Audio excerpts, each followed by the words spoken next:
ਤੇ ਮੇਰੇ ਕੋਲ 15 ਤਰੀਕ ਦੇ ਕਰੀਬ ਸਾਡੇ ਕੋਲ ਫਾਰਮ ਪਹੁੰਚੇ। ਤੇ ਜਦੋਂ ਫਾਰਮ ਪਹੁੰਚੇ ਤੇ ਫਾਰਮ ਜਦੋਂ ਅਸੀਂ ਪੜ੍ਹਿਆ, ਪਹਿਲਾਂ ਤਾਂ ਅਸੀਂ ਧਿਆਨ ਹੀ ਨਹੀਂ ਕੀਤਾ ਇਹਦੇ ਵੱਲ।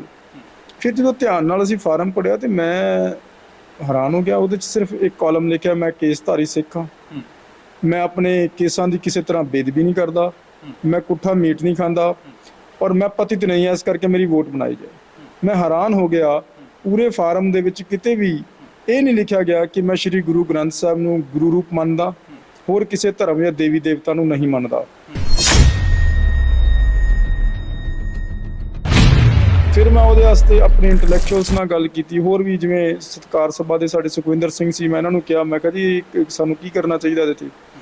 ਤੇ ਇਹ ਆਪਾਂ ਸਲਾਹ ਕੀਤੀ। ਫਿਰ ਭਾਈ ਬਲਵਿੰਦਰ ਸਿੰਘ ਸੀ, ਆਪਾਂ ਉਹਨਾਂ ਨਾਲ ਸਲਾਹ ਕਰਕੇ, ਡਾਕਟਰ ਭਗਵਾਨ ਸਿੰਘ ਜੀ ਚੰਡੀਗੜ੍ਹ ਹੁੰਦੇ ਆ, ਅਸੀਂ ਉਹਨਾਂ ਨਾਲ, ਤੇ ਰਜਿੰਦਰ ਸਿੰਘ ਜੀ ਖਾਲਸਾ, ਸ਼੍ਰੋਮਣੀ ਖਾਲਸਾ ਪੰਚਾਇਤ, ਆਪਾਂ ਸਭ ਨੇ ਰਲ ਕੇ ਇੱਕ ਸੋਚਿਆ ਵੀ ਇਹਦੇ ਬਾਰੇ ਕੁਝ ਕਰਨਾ ਚਾਹੀਦਾ। ਅਸੀਂ ਫਿਰ ਰਿਪਰੈਜ਼ੈਂਟੇਸ਼ਨ ਦਿੱਤੀ ਸਾਡੇ ਇਲੈਕਸ਼ਨ ਕਮਿਸ਼ਨਰ ਨੂੰ ਵੀ ਇਹਦੇ ਵਿੱਚ ਤੁਸੀਂ ਕਿਉਂ ਨਹੀਂ ਲਿਖਿਆ, ਤੇ ਉਹਨਾਂ ਵੱਲੋਂ ਕੋਈ ਜਵਾਬ ਨਹੀਂ ਆਇਆ।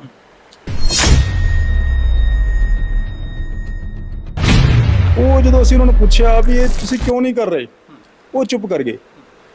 ਹੁਣ ਫਾਰਮ ਬਣਾਇਆ, ਹੁਣ ਦੇਖੋ ਕੋਈ ਵੀ ਚੀਜ਼ ਆਉਂਦੀ ਆ ਤੇ ਕਮੇਟੀ ਦਾ ਮਸਲਾ ਹੈ, ਬਣਾਉਣਾ ਤੇ ਕਰਨਾ ਸਰਕਾਰ ਨੇ ਹੈ ਕਿਉਂਕਿ ਐਕਟਿਵ ਗਵਰਨਮੈਂਟ ਦਾ, ਲੇਕਿਨ ਉਹਦੇ ਵਿੱਚ ਮੰਨ ਲਓ ਫਾਰਮ ਬਣ ਰਹੇ ਨੇ ਜਾਂ ਕਿਸੇ ਨੂੰ ਅਪਾਇੰਟ ਕਰਨਾ ਜਾਂ ਕੁਝ ਵੀ ਹੈ ਤੇ with the consent of Haryana Sikh Gurdwara management committee ਹੋ ਸਕਦਾ, ਅਦਰਵਾਈਜ਼ ਤੇ ਹੋ ਹੀ ਨਹੀਂ ਸਕਦਾ।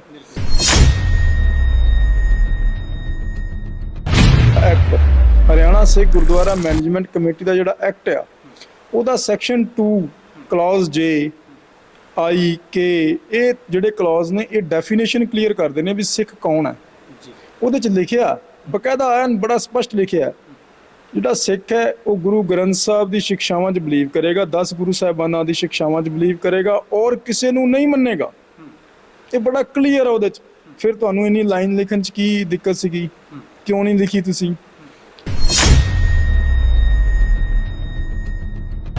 ਕਿੱਡੀ ਵਿਡੰਬਣਾ, ਵੋਟਾਂ ਸਿੱਖ ਦੀ ਬਣ ਰਹੀਆਂ ਨੇ, ਗੁਰਦੁਆਰਾ ਮੈਨੇਜਮੈਂਟ ਕਮੇਟੀ ਵਾਸਤੇ ਬਣ ਰਹੀਆਂ ਨੇ, ਤੇ ਉਹਦੇ 'ਚ ਗੁਰੂ ਦਾ ਜ਼ਿਕਰ ਹੀ ਨਹੀਂ।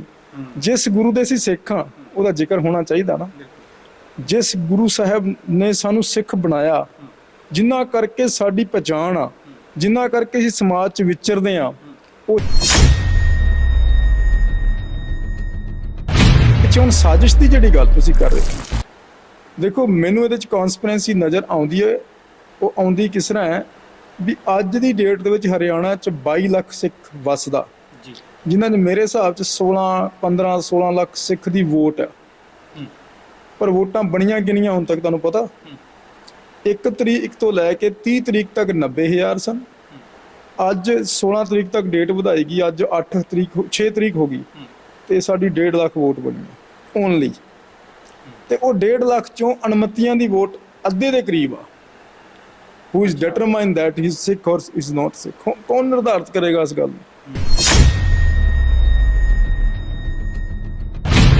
ਹਰਿਆਣਾ ਗੁਰਦੁਆਰਾ ਪ੍ਰਬੰਧਕ ਕਮੇਟੀ ਦੇ ਜਿਹੜੀਆਂ ਵੋਟਾਂ ਬਣ ਰਹੀਆਂ ਨੇ ਇਲੈਕਸ਼ਨਾਂ ਵਾਸਤੇ, ਤੇ ਉਸ ਵੋਟਾਂ ਦੇ ਵਿੱਚ ਜਿਹੜਾ ਫਾਰਮ ਭਰਿਆ ਜਾ ਰਿਹਾ ਹੈ, ਉਸ ਦੇ ਵਿੱਚ ਜਿਹੜੀ ਆ ਸਿੱਖ ਦੀ ਪਰਿਭਾਸ਼ਾ ਡੈਫੀਨੇਸ਼ਨ ਹੈ ਜੋ ਉਹ ਅੱਧ ਅਧੂਰੀ ਹੈ, ਜਿਸ ਨੂੰ ਲੈ ਕੇ ਕਿਸੇ ਵੱਲੋਂ ਵੀ ਜਿਹੜੀ ਆ ਆਵਾਜ਼ ਨਹੀਂ ਚੁੱਕੀ ਜਾ ਰਹੀ। ਹਾਲਾਂਕਿ ਬਹੁਤ ਵੱਡਾ ਇਸ਼ੂ ਹੈ ਇਹ, ਪਰ ਉੱਥੋਂ ਇੱਕ ਛੋਟੀ ਜਿਹੀ ਜਥੇਬੰਦੀ ਹੈ ਜਿਹਦੇ ਮੇਰੇ ਨਾਲ ਇੱਕ ਮੈਂਬਰ ਜੁੜੇ ਹੋਏ ਨੇ, ਸਰਦਾਰ ਅੰਗਰੇਜ਼ ਸਿੰਘ ਪੰਨੂ ਐਡਵੋਕੇਟ ਨੇ, ਜਿਹੜੇ ਉਹਨਾਂ ਨਾਲ ਅਸੀਂ ਗੱਲਬਾਤ ਸਾਂਝੀ ਕਰਾਂਗੇ ਕੀ ਸਾਰਾ ਮਸਲਾ ਹੈ, ਆਖਰ ਕਿਉਂ ਇਸ ਤਰ੍ਹਾਂ ਹੋ ਰਿਹਾ ਹੈ। ਤੇ ਮੇਰੇ ਨਾਲ ਜੁੜੇ ਹੋਏ ਨੇ, ਸਭ ਤੋਂ ਪਹਿਲਾਂ ਸਵਾਗਤ ਕਰਦੇ ਹਾਂ ਅੰਗਰੇਜ਼ ਸਿੰਘ ਜੀ। ਵਾਹਿਗੁਰੂ ਜੀ ਕਾ ਖਾਲਸਾ, ਵਾਹਿਗੁਰੂ ਜੀ ਕੀ ਫਤਿਹ। ਵਾਹਿਗੁਰੂ ਜੀ ਕਾ ਖਾਲਸਾ, ਵਾਹਿਗੁਰੂ ਜੀ ਕੀ ਫਤਿਹ। ਸਮੂਹ ਸਿੱਖ ਸੰਗਤ ਨੂੰ ਦਾਸ ਵੱਲੋਂ ਫਤਿਹ ਪ੍ਰਵਾਨ ਹੋਏ। ਅੰਗਰੇਜ਼ ਸਿੰਘ ਜੀ, ਕਿਵੇਂ ਇਹ ਜਿਹੜਾ ਤੁਹਾਡੇ ਮਤਲਬ ਧਿਆਨ ਦੇ ਵਿੱਚ ਆਇਆ ਕਿ ਜਿਹੜਾ ਇਹ ਮਸਲਾ ਜੋ ਅੱਧ ਅਧੂਰਾ, ਤੁਸੀਂ ਜਿਸ ਤਰ੍ਹਾਂ ਕਹਿ ਰਹੇ ਹੋ ਕਿ ਜਿਹੜੀ ਡੈਫੀਨੇਸ਼ਨ ਸਿੱਖ ਦੀ ਆ ਉਹ ਫਾਰਮ ਦੇ ਵਿੱਚ ਜਿਹੜੀ ਅੱਧ ਅਧੂਰੀ ਹੈ, ਕਿਵੇਂ ਤੁਹਾਡੀ ਮਤਲਬ ਨਿਗਾਹ ਦੇ ਵਿੱਚ ਇਹ ਮਸਲਾ ਆਇਆ ਤੇ ਕਿਉਂ ਸਮਝਦੇ ਹੋ, ਇਹਦੇ ਪਿੱਛੇ ਕੀ ਕਾਰਨ ਸਮਝਦੇ ਹੋ ਤੁਸੀਂ? ਦੇਖੋ ਮਸਲਾ ਜਿਹੜਾ ਹੈ ਨਾ, ਇਹ ਸਾਡੇ ਹਰਿਆਣਾ ਸਿੱਖ ਗੁਰਦੁਆਰਾ ਮੈਨੇਜਮੈਂਟ ਕਮੇਟੀ ਦੀਆਂ ਵੋਟਾਂ ਬਣ ਰਹੀਆਂ ਨੇ, ਉਹਨਾਂ ਦਾ ਪ੍ਰੋਸੈਸ ਚੱਲ ਰਿਹਾ। 2014 'ਚ ਹਰਿਆਣਾ ਸਿੱਖ ਗੁਰਦੁਆਰਾ ਪ੍ਰਬੰਧਕ ਕਮੇਟੀ ਵਿਧਾਨ ਸਭਾ ਵੱਲੋਂ ਪਾਸ ਹੋਈ ਸੀ, ਤੇ ਹੁਣ 2022 ਦੇ ਵਿੱਚ ਸੁਪਰੀਮ ਕੋਰਟ ਨੇ ਹਰਿਆਣੇ ਦੀ ਸਿੱਖਾਂ ਦੇ ਹੱਕ ਦੇ ਵਿੱਚ ਵੱਖਰੀ ਗੁਰਦੁਆਰਾ ਪ੍ਰਬੰਧਕ ਕਮੇਟੀ ਬਣਾਉਣ ਦਾ ਜਿਹੜਾ ਆਰਡਰ ਜਿਹੜਾ ਪਾਸ ਹੋ ਗਿਆ ਸੀ, ਉਹ ਵਰਡਿਕਟ ਆ ਗਈ ਸੀ। ਉਸ ਤੋਂ ਬਾਅਦ ਲਗਾਤਾਰ ਹਰਿਆਣਾ ਸਿੱਖ ਗੁਰਦੁਆਰਾ ਪ੍ਰਬੰਧਕ ਕਮੇਟੀ ਚਰਚਾ 'ਚ ਰਹੀ, ਚਾਹੇ ਉਹ ਦਾਦੂਵਾਲ ਵੱਲੋਂ ਗਾਲਾਂ ਕੱਢਣ ਦਾ ਮਸਲਾ ਹੋਵੇ ਜਾਂ ਦਾਦੂਵਾਲ ਵੱਲੋਂ ਜਿਹੜਾ ਉਹ ਗਾਲੀ ਗਲੋਚ ਹੋਇਆ ਸਾਰਾ ਉਹ ਸਾਰਾ ਮਸਲਾ ਹੋਵੇ, ਜਾਂ ਫਿਰ ਕਹਿ ਲਓ ਕਿ ਹਰਿਆਣਾ ਕਮੇਟੀ ਦੇ ਵਿੱਚ ਨਵੇਂ ਪ੍ਰਧਾਨ ਨਵੇਂ ਰੋਜ਼ ਆ ਰਹੇ ਨੇ, 33 ਜਾਂ ਚੌਥਾ ਪ੍ਰਧਾਨ ਹੋ ਗਿਆ ਹੁਣ। ਤੇ ਉਹਦੇ ਦੌਰਾਨ ਸਰਕਾਰ ਨੇ ਇੱਕ ਇਲੈਕਸ਼ਨ ਕਮਿਸ਼ਨਰ ਨਿਯੁਕਤ ਕਰਤਾ ਜੀ। ਸਾਡੇ ਰਿਟਾਇਰਡ ਜਸਟਿਸ ਨੇ ਹਾਈ ਕੋਰਟ ਦੇ HS ਭੱਲਾ ਸਾਹਿਬ, ਉਹਨਾਂ ਨੇ, ਔਰ ਉਹਨਾਂ ਨੇ ਇੱਕ ਆਪਣਾ ਜਿਹੜਾ ਐਡਵਰਟਾਈਜ਼ਮੈਂਟ ਕੱਢੀ ਵੀ 1 ਤਰੀਕ ਤੋਂ 30 ਸਤੰਬਰ ਤੱਕ ਵੋਟਾਂ ਬਣਾਈਆਂ ਜਾਣਗੀਆਂ ਹਰਿਆਣੇ 'ਚ। ਹਰਿਆਣੇ ਦੇ ਸਿੱਖਾਂ ਨੂੰ ਇਹ ਮੌਕਾ ਹੈ ਵੀ ਉਹ ਵੋਟਾਂ ਬਣਵਾ ਲੈਣ। ਤੇ ਮੇਰੇ ਕੋਲ 15 ਤਰੀਕ ਦੇ ਕਰੀਬ ਸਾਡੇ ਕੋਲ ਫਾਰਮ ਪਹੁੰਚੇ। ਤੇ ਜਦੋਂ ਫਾਰਮ ਪਹੁੰਚੇ ਤੇ ਫਾਰਮ ਜਦੋਂ ਅਸੀਂ ਪੜ੍ਹਿਆ, ਪਹਿਲਾਂ ਤਾਂ ਅਸੀਂ ਧਿਆਨ ਹੀ ਨਹੀਂ ਕੀਤਾ ਇਹਦੇ ਵੱਲ, ਫਿਰ ਜਦੋਂ ਧਿਆਨ ਨਾਲ ਅਸੀਂ ਫਾਰਮ ਪੜ੍ਹਿਆ ਤੇ ਮੈਂ ਹੈਰਾਨ ਹੋ ਗਿਆ। ਉਹਦੇ 'ਚ ਸਿਰਫ ਇੱਕ ਕਾਲਮ ਲਿਖਿਆ, ਮੈਂ ਕੇਸਧਾਰੀ ਸਿੱਖ ਹਾਂ, ਮੈਂ ਆਪਣੇ ਕੇਸਾਂ ਦੀ ਕਿਸੇ ਤਰ੍ਹਾਂ ਬੇਦਬੀ ਨਹੀਂ ਕਰਦਾ, ਮੈਂ ਕੁੱਠਾ ਮੀਟ ਨਹੀਂ ਖਾਂਦਾ, ਔਰ ਮੈਂ ਪਤਿਤ ਨਹੀਂ ਹਾਂ, ਇਸ ਕਰਕੇ ਮੇਰੀ ਵੋਟ ਬਣਾਈ ਜਾਏ। ਮੈਂ ਹੈਰਾਨ ਹੋ ਗਿਆ, ਪੂਰੇ ਫਾਰਮ ਦੇ ਵਿੱਚ ਕਿਤੇ ਵੀ ਇਹ ਨਹੀਂ ਲਿਖਿਆ ਗਿਆ ਕਿ ਮੈਂ ਸ਼੍ਰੀ ਗੁਰੂ ਗ੍ਰੰਥ ਸਾਹਿਬ ਨੂੰ ਗੁਰੂ ਰੂਪ ਮੰਨਦਾ, ਹੋਰ ਕਿਸੇ ਧਰਮ ਜਾਂ ਦੇਵੀ ਦੇਵਤਾ ਨੂੰ ਨਹੀਂ ਮੰਨਦਾ, ਜਾਂ ਗੁਰੂ ਨਾਨਕ ਪਾਤਸ਼ਾਹ ਤੋਂ ਲੈ ਕੇ ਗੁਰੂ ਗੋਬਿੰਦ ਸਿੰਘ ਮਹਾਰਾਜ 10 ਪਾਤਸ਼ਾਹੀਆਂ ਦੀ ਜੋਤ ਨੂੰ ਮੰਨਦਾ, ਸ਼੍ਰੀ ਗੁਰੂ ਗ੍ਰੰਥ ਸਾਹਿਬ ਨੂੰ। ਇਹੋ ਜਿਹੀ ਕੋਈ ਵੀ ਮੱਧ ਜਾਂ ਲਾਈਨ ਉਹਦੇ 'ਚ ਨਹੀਂ ਲਪਾਈ ਗਈ। ਮੈਨੂੰ ਹੈਰਾਨਗੀ ਹੋਈ। ਫਿਰ ਮੈਂ ਉਹਦੇ ਵਾਸਤੇ ਆਪਣੇ ਇੰਟੈਲੈਕਚੁਅਲਸ ਨਾਲ ਗੱਲ ਕੀਤੀ, ਹੋਰ ਵੀ ਜਿਵੇਂ ਸਤਿਕਾਰ ਸਭਾ ਦੇ ਸਾਡੇ ਸੁਖਵਿੰਦਰ ਸਿੰਘ ਸੀ, ਮੈਂ ਇਹਨਾਂ ਨੂੰ ਕਿਹਾ, ਮੈਂ ਕਿਹਾ ਜੀ ਸਾਨੂੰ ਕੀ ਕਰਨਾ ਚਾਹੀਦਾ ਇਹਦੇ 'ਤੇ।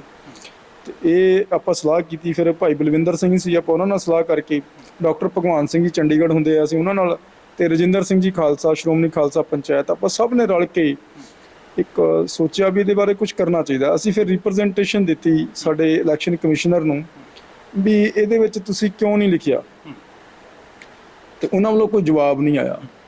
ਤੇ ਹਰਿਆਣਾ ਕਮੇਟੀ ਦੇ ਜਿਹੜੇ ਅਹੁਦੇਦਾਰ ਸੀ ਉਹ ਇਹਦੇ ਵਾਲੇ ਬਿਲਕੁਲ ਹੀ ਅਵੇਸਲੇ ਸਨ, ਉਹਨਾਂ ਨੇ ਕੋਈ ਨਹੀਂ ਫਾਰਮ ਮਤਲਬ ਬਣਾਇਆ ਕਿਨੇ ਸੀ ਅਸਲੇ? ਮੈਂ ਦੱਸਣਾ ਜੀ, ਉੱਥੇ ਹੀ ਆਉਣਾ। ਉਹ ਜਦੋਂ ਅਸੀਂ ਉਹਨਾਂ ਨੂੰ ਪੁੱਛਿਆ ਵੀ ਇਹ ਤੁਸੀਂ ਕਿਉਂ ਨਹੀਂ ਕਰ ਰਹੇ, ਉਹ ਚੁੱਪ ਕਰ ਗਏ।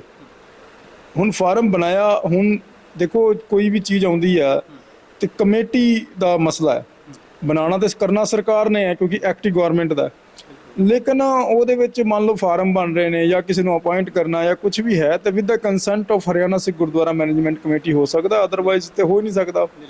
ਤੇ ਮੈਨੂੰ ਲੱਗਦਾ ਸਰਕਾਰ ਨੇ ਫਾਰਮ ਬਣਾਇਆ ਹੋਣਾ ਤੇ ਇਹਨਾਂ ਨੇ ਆਪਣੀ ਕੰਸੈਂਟ ਦਿੱਤੀ ਹੋਣੀ, ਜੇ ਮੰਤ ਕਰਮਜੀਤ ਸਿੰਘ ਸੀਗਾ ਜਾਂ ਸਾਡਾ ਜਨਰਲ ਸੈਕਟਰੀ ਸੀਗੇ ਧਮੀਜਾ ਸਾਹਿਬ, ਦਾਦੂਵਾਲ ਉਹਦੇ 'ਚ ਬੈਠਾ ਸੀਗਾ, ਇਹ ਸਾਰੇ ਐਗਜ਼ੈਕਟਿਵ ਮੈਂਬਰ ਸੀਗੇ, ਇਹਨਾਂ ਦੀ ਕੰਸੈਂਟ ਤੋਂ ਬਿਨਾਂ ਤੇ ਫਾਰਮ ਨਹੀਂ ਨਾ ਬਣ ਸਕਦਾ। ਤੇ ਉਹ ਫਾਰਮ ਬਣਿਆ, ਉਹ ਬਣ ਕੇ ਡਿਸਟਰੀਬਿਊਟ ਹੋ ਗਿਆ ਵੀ ਇਹਨਾਂ ਨੂੰ ਇਹਨਾਂ ਦੇ ਦਿਮਾਗ 'ਚ ਨਹੀਂ ਆਈ ਵੀ ਇਹਦੇ 'ਚ ਇੰਨੀ ਲਾਈਨ ਪਵਾ ਲਈ, ਜਦ ਕਿ ਸਾਡਾ act Haryana Sikh Gurdwara management committee ਦਾ ਜਿਹੜਾ ਐਕਟ ਆ ਉਹਦਾ section 2 clause J I K ਇਹ ਜਿਹੜੇ ਕਲੌਜ਼ ਨੇ ਇਹ ਡੈਫੀਨੇਸ਼ਨ ਕਲੀਅਰ ਕਰਦੇ ਨੇ ਵੀ ਸਿੱਖ ਕੌਣ ਹੈ। ਉਹਦੇ 'ਚ ਲਿਖਿਆ ਬਕਾਇਦਾ ਐਨ ਬੜਾ ਸਪਸ਼ਟ ਲਿਖਿਆ, ਜਿਹੜਾ ਸਿੱਖ ਹੈ ਉਹ ਗੁਰੂ ਗ੍ਰੰਥ ਸਾਹਿਬ ਦੀ ਸਿੱਖਿਆਵਾਂ 'ਚ ਬਿਲੀਵ ਕਰੇਗਾ, 10 ਗੁਰੂ ਸਾਹਿਬਾਨਾਂ ਦੀ ਸਿੱਖਿਆਵਾਂ 'ਚ ਬਿਲੀਵ ਕਰੇਗਾ ਔਰ ਕਿਸੇ ਨੂੰ ਨਹੀਂ ਮੰਨੇਗਾ। ਇਹ ਬੜਾ ਕਲੀਅਰ ਹੈ ਉਹਦੇ 'ਚ। ਫਿਰ ਤੁਹਾਨੂੰ ਇੰਨੀ ਲਾਈਨ ਲਿਖਣ 'ਚ ਕੀ ਦਿੱਕਤ ਸੀਗੀ, ਕਿਉਂ ਨਹੀਂ ਲਿਖੀ ਤੁਸੀਂ? ਤੇ ਉਹਦੇ ਇਸ ਤੇ ਅਸੀਂ ਫਿਰ ਚਾਰਾਜੋਈ ਸ਼ੁਰੂ ਕਰ ਦਿੱਤੀ ਤੇ ਉਹਦੇ 'ਚ ਇਹਨਾਂ ਨੇ ਡੈਫੀਨੇਸ਼ਨ ਪਾਈ, ਮੈਂ ਕੇਸਧਾਰੀ ਸਿੱਖ ਹਾਂ। ਪੂਰੇ ਐਕਟ ਦੇ ਵਿੱਚ ਕਿਤੇ ਵੀ ਕੇਸਧਾਰੀ ਸਿੱਖ ਦੀ ਡੈਫੀਨੇਸ਼ਨ ਨਹੀਂ ਹੈ। ਅਸੀਂ ਫਿਰ ਆਬਜੈਕਸ਼ਨ ਰੇਜ਼ ਕੀਤਾ ਵੀ ਕੇਸਧਾਰੀ ਸਿੱਖ ਦੀ ਡੈਫੀਨੇਸ਼ਨ ਦੱਸੋ ਕਿੱਥੇ ਹੈ, ਉਹ ਹੈ ਨਹੀਂ, ਜਦ ਕਿ ਜਿਹੜਾ ਗੁਰਦੁਆਰਾ ਐਕਟ 1925 ਉਹਦੇ 'ਚ ਹੈਗੀ ਕੇਸਧਾਰੀ ਸਿੱਖ ਦੀ ਡੈਫੀਨੇਸ਼ਨ, ਲੇਕਿਨ ਇਹਦੇ 'ਚ ਨਹੀਂ ਹੈ ਹਰਿਆਣਾ ਕਮੇਟੀ ਦੇ 'ਚ। ਸੋ ਅਸੀਂ ਆਬਜੈਕਸ਼ਨ ਰੇਜ਼ ਕੀਤੇ ਪਰ ਕਿਸੇ ਨੇ ਕੋਈ ਜਵਾਬ ਨਹੀਂ ਦਿੱਤਾ। ਹਾਰ ਕੇ ਅਸੀਂ ਫਿਰ ਹਾਈ ਕੋਰਟ ਦੇ ਵਿੱਚ ਰਿਟ ਕੀਤੀ ਹੈ।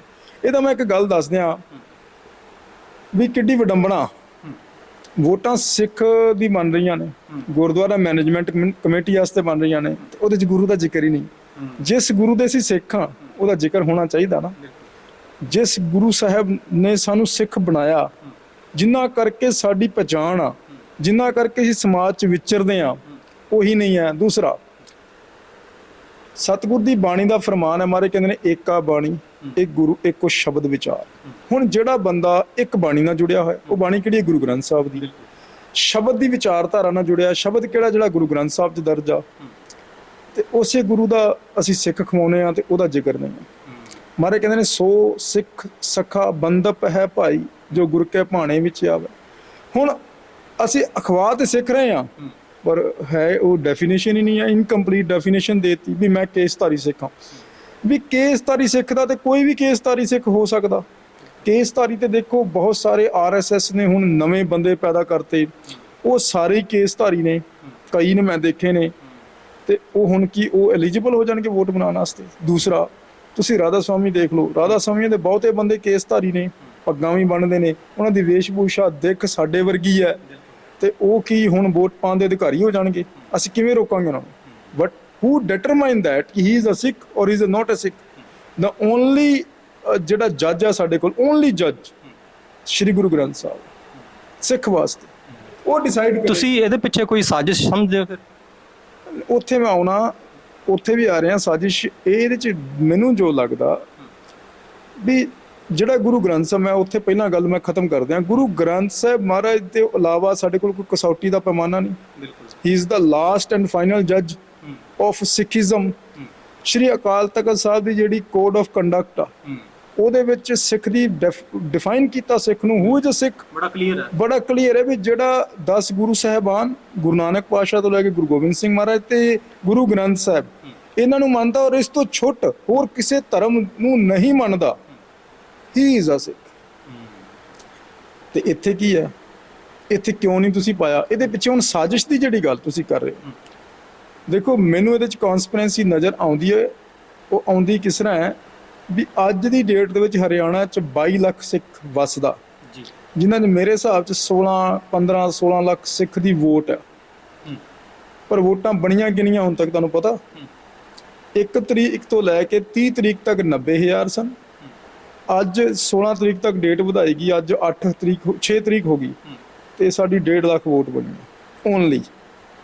ਤੇ ਉਹ 1.5 ਲੱਖ ਚੋਂ ਅਨਮਤੀਆਂ ਦੀ ਵੋਟ ਅੱਧੇ ਦੇ ਕਰੀਬ ਆ। who is determine that he is sick or is not sick? ਕੌਣ ਨਿਰਧਾਰਿਤ ਕਰੇਗਾ ਇਸ ਗੱਲ ਨੂੰ? ਇਸੇ ਗੱਲ ਨੂੰ ਲੈ ਕੇ ਫਿਰ ਸਾਨੂੰ ਇਹ ਹਾਈ ਕੋਰਟ ਦਾ ਰੁਖ ਕਰਨਾ ਪਿਆ, ਔਰ ਸਾਡੀ ਇੱਕ ਤਰਾਸਦੀ ਹੈ ਬੱਬਰ ਸ਼ੇਰ ਸਿੰਘ ਜੀ ਬੜੀ ਵੱਡੀ।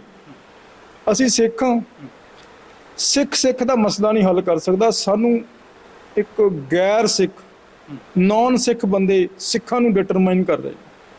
ਐਚ.ਐਸ. ਭੱਲਾ ਸਾਹਿਬ ਲਾ ਕਮਿਸ਼ਨ ਦੇ ਹੈੱਡ ਨੇ ਹਰਿਆਣੇ 'ਚ, ਉਹ ਕਾਨੂੰਨ ਬਣਾ ਰਹੇ ਨੇ ਸਿੱਖਾਂ ਵਾਸਤੇ, ਪਰ ਉਹਨਾਂ ਦੀ ਟੀਮ 'ਚ ਬੰਦੇ ਕਿਹੜੇ ਨੇ? ਸਾਰੇ ਅਨਨੋਨ, ਜਿਹੜੇ ਨੌਨ ਸਿੱਖ ਨੇ। ਤੇ ਮੈਂ ਇਹ ਤਰਾਸਦੀ ਹੈ ਸਾਡੀ ਕੌਮ ਦੀ, ਅਸੀਂ ਆਪਣੇ ਸਿੱਖ ਕੌਮ ਦੇ ਡਿਸੀਜਨ ਜਿਹੜੇ ਨੇ ਨਾ, ਉਹ ਦੂਸਰੇ ਦੇ ਹੱਥ ਫੜਾਤੇ। ਉਹਨਾਂ ਨੂੰ ਨੌਲੇਜ ਹੀ ਨਹੀਂ ਇਸ ਚੀਜ਼ ਦੀ। ਜਦ ਕਿ ਐਚ.ਐਸ. ਭੱਲਾ ਸਾਹਿਬ ਨੂੰ ਇਹ ਚਾਹੀਦਾ ਸੀਗਾ ਕਿ ਨਾਲ 4-5 ਸਿੱਖ ਇੰਟੈਲੈਕਚੁਅਲ ਬਿਠਾਉਂਦੇ, ਉਹਨਾਂ ਦੀ ਕੰਸੈਂਟ ਨਾਲ ਸਾਰਾ ਕੰਮ ਕਰਦੇ। ਨਹੀਂ, ਇਹ ਦੇਖੋ, ਇਹ ਗਲਤੀ ਹੋਣੀ ਨਹੀਂ ਸੀ।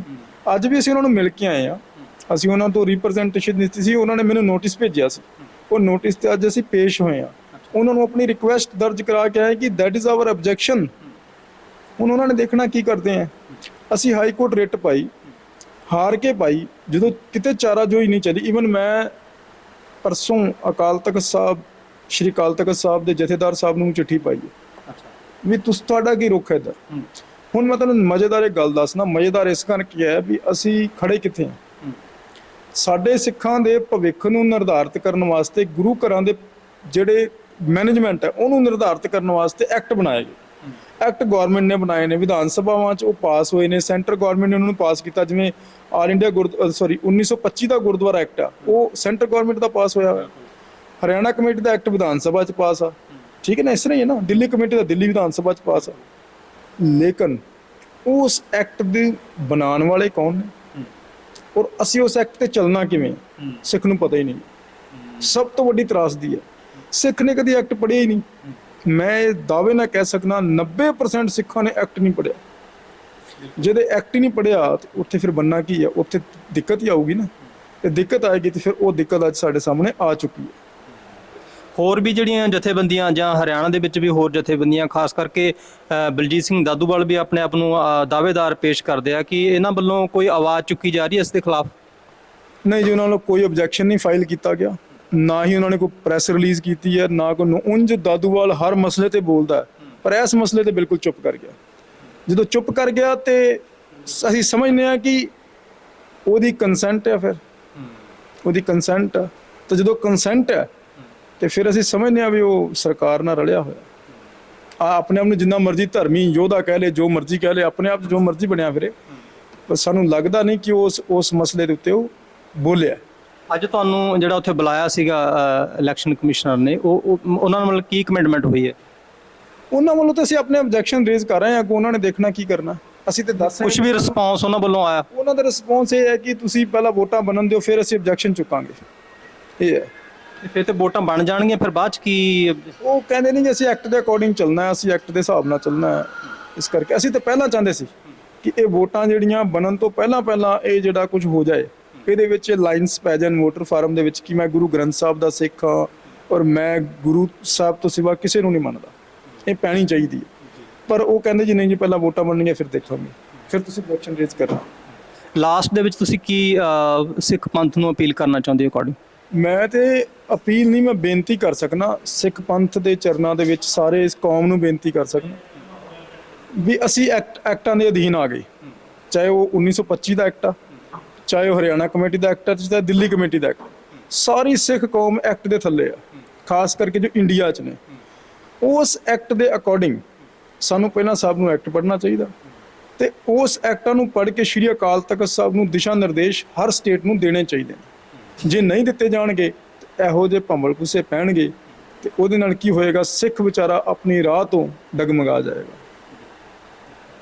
ਸੋ ਇਹ ਸਨ ਸਰਦਾਰ ਅੰਗਰੇਜ਼ ਸਿੰਘ ਪੰਨੂ ਐਡਵੋਕੇਟ, ਜਿਨ੍ਹਾਂ ਦਾ ਜਿਹੜੇ ਜੋ ਹਰਿਆਣਾ ਗੁਰਦੁਆਰਾ ਪ੍ਰਬੰਧਕ ਕਮੇਟੀ ਦੇ ਵਿੱਚ ਜਿਹੜੀਆਂ ਵੋਟਾਂ ਬਣ ਰਹੀਆਂ ਨੇ ਉਹਦੇ ਫਾਰਮ ਦੇ ਵਿੱਚ ਜਿਹੜੀ ਸਿੱਖ ਦੀ ਡੈਫੀਨੇਸ਼ਨ ਹੈ ਉਹ ਅਨਕੰਪਲੀਟ ਹੈ, ਉਸ ਨੂੰ ਲੈ ਕੇ ਚਾਰਾਜੋਈਆਂ ਕਰ ਰਹੇ ਨੇ। ਇਹਨਾਂ ਨੇ ਹਾਈ ਕੋਰਟ ਤੱਕ ਜਿਹੜੀ ਪਹੁੰਚ ਕੀਤੀ ਆ, ਉਹ ਜਿਹੜੀ ਉਹਦੇ ਵਿੱਚ ਜਿਹੜੀ ਡੈਫੀਨੇਸ਼ਨ ਹੈ ਸਿੱਖ ਦੀ ਉਹ ਕਲੀਅਰ ਨਹੀਂ ਹੈ, ਜਿਸ ਨੂੰ ਜਿਹਦਾ ਫਾਇਦਾ ਉਠਾ ਕੇ ਬਹੁਤ ਸਾਰੇ ਡੇਰੇਦਾਰ ਜਿਹੜੀਆਂ ਆਪਣੀਆਂ ਵੋਟਾਂ ਬਣਾ ਰਹੇ ਨੇ, ਬਹੁਤ ਸਾਰੇ ਮੋਨੇ ਲੋਕ ਜਿਹੜੇ ਉਹ ਵੀ ਐਡਿਟ ਕਰਕੇ ਜਿਹੜੀਆਂ ਆਪਣੀਆਂ ਵੋਟਾਂ ਬਣਾ ਰਹੇ ਨੇ। ਇੱਕ ਬਹੁਤ ਵੱਡੀ ਤਰਾਸਦੀ ਹੈ। ਇਹਨਾਂ ਨੇ ਅਪੀਲ ਕੀਤੀ ਆ ਪੂਰੀ ਸਿੱਖ ਕੌਮ ਦੇ ਨੁਮਾਇੰਦਿਆਂ ਨੂੰ ਕਿ ਇਸ ਮਸਲੇ ਵੱਲ ਜਿਹੜਾ ਧਿਆਨ ਦਿੱਤਾ ਜਾਵੇ ਤਾਂ ਕਿ ਜਿਹੜੀ ਹੈ ਹੋਰ ਬਰਬਾਦੀ ਹੋਣ ਤੋਂ ਬਚਾਇਆ ਜਾ ਸਕੇ। ਬਹੁਤ ਬਹੁਤ ਧੰਨਵਾਦ ਜੀ। ਵਾਹਿਗੁਰੂ ਜੀ ਕਾ ਖਾਲਸਾ, ਵਾਹਿਗੁਰੂ ਜੀ।